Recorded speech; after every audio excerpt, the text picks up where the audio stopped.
नज़्म आज़ाद या आज़ाद नज़्म इंग्लिश में इसके लिए लफ्ज़ इस्तेमाल होता है फ्री वर्स।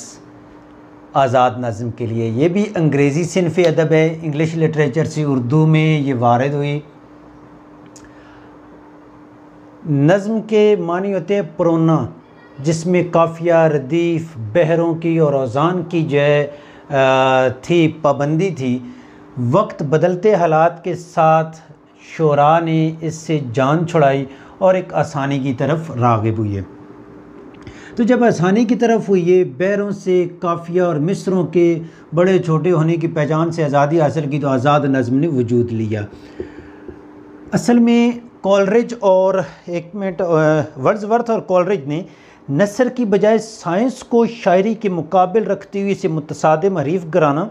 तो जब मुतसादिम वर्ड्सवर्थ और कॉलरिज ने नसर की बजाय साइंस को शायरी के मुकाबिल रखा, तो उसने नसरिया नज़मों को जो है वो क्या किया, रिवाज दिया। जब नसरी नज़में आई तो उसके साथ क्या हुआ, आज़ाद नज़्म आई। उर्दू में फैज़ अहमद फैज़, मजीद अमजद, नून मीम राशिद।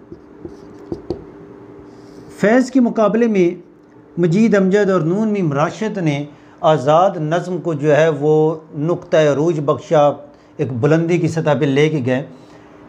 इस नज़्म में, आज़ाद नज़्म की पहचान ये होती है, इसमें काफ़िया रदीफ़ नहीं होते, बहरे मिसरों का छोटा बड़ा होना कोई बात तो उसकी मानी नहीं रखता, बल्कि इस मजीद अमजद की एक मुख्तसर सी नज़्म है ऑटोग्राफ, जिसमें कहता है, मैं अजनबी, मैं बेनिशान, मैं पाबे गिल, न रिफ़त मकाम है, न शोहरत दवाम है, ये लोहे दिल, ये लोहे दिल, ना इस पे कोई नक्श है, ना इस पे कोई नाम है।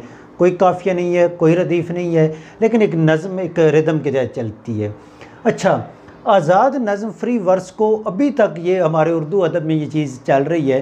कहते हैं जब इसमें काफ़िया रदीफ़ नहीं है, जब इसको कोई एक नज़्म के मुकम्मल मफ़हूम पे, उसकी तारीफ़ पे उतर नहीं रही, तो ये दर हकीकत शायरी नहीं है।